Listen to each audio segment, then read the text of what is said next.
बड़ी खबर आ रही है बांग्लादेश से, जहां पर विदेश सचिव भारत के विक्रम मिस्त्री का 1 दिवसीय बांग्लादेश दौरा होना है। हिंदुओं पर हमले का मुद्दा वहां उठाएंगे, भारत की चिंता भी बांग्लादेश के सामने रखेंगे। नई सरकार के आने के बाद ये पहली उच्च स्तरीय यात्रा भारत की ओर से है। पिछले कुछ दिनों में भारत और बांग्लादेश के संबंधों में काफी खटास आई है, क्योंकि बांग्लादेश में जहां हिंदुओं पर एक के बाद एक हमले जारी हैं, वहीं भारत विरोधी प्रोपेगेंडा भी काफी तेजी से चलाया जा रहा है। इस्लामिक कट्टरपंथी वहां पर लगातार भारत के खिलाफ माहौल बनाने में जुटे हुए हैं और इन सब के बीच भारत के विदेश सचिव का यह दौरा काफी अहम है। देखना होगा कि इसके बाद वहां की जो अंतरिम सरकार है उसकी ओर से कुछ सटीक कदम उठाए जाते हैं या नहीं।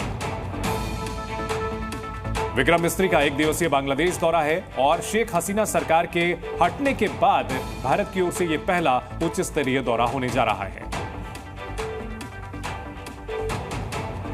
और आपको बता दें कि विदेश सचिव विक्रम मिस्त्री का यह दौरा इसलिए भी अहम है क्योंकि अगस्त में अपदस्थ प्रधानमंत्री शेख हसीना के शासन के बाद हुए व्यापक विद्रोह के बाद ढाका के लिए नई दिल्ली से ये पहली उच्च स्तरीय यात्रा है। ये दौरा उस वक्त हो रहा है जिस वक्त बांग्लादेश में हिंदुओं पर हो रहे हमले के खिलाफ भारत में काफी गुस्सा है। ऐसे में भारत सरकार की तरफ से ढाका में यह मुद्दा प्रमुखता से उठाया जा सकता है। हिंदुओं पर अटैक को लेकर के दुनिया के कई देशों ने बांग्लादेश को फटकार भी लगाई है और भारत की ओर से विदेश सचिव का यह दौरा काफी अहम है।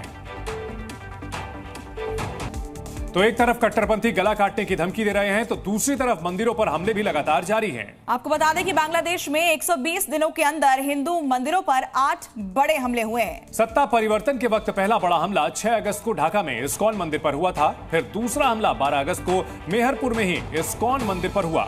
इसके बाद फिर 3 अक्टूबर को कुमिल्ला जिले में दुर्गा प्रतिमा तोड़ दी गई, मंदिर पर हमला किया गया। 11 अक्टूबर को बांग्लादेश में 2 अलग अलग हमले हुए। पहले चटगांव के दुर्गा पूजा मंडप में उपद्रव हुआ, फिर सतखीरा में काली मंदिर का मुकुट चुराया गया। और इसी के अगले दिन यानी कि 12 अक्टूबर को ढाका के टांटी बाजार में पूजा मंडप पर हमला हुआ था। फिर 29 नवंबर को चटगांव के 3 हिंदू मंदिरों पर कट्टरपंथियों की भीड़ ने हमला कर दिया। इसके बाद कल यानी 7 दिसंबर को 2 दिन पहले 7 दिसंबर को ढाका के इस्कॉन नमहट्टा सेंटर पर बड़ा हमला हुआ। यानी यूनुस की कट्टरपंथी फौज हिंदुओं को लगातार टारगेट कर रही है। इस बार सिर्फ इस्कॉन पर हमला नहीं हुआ है।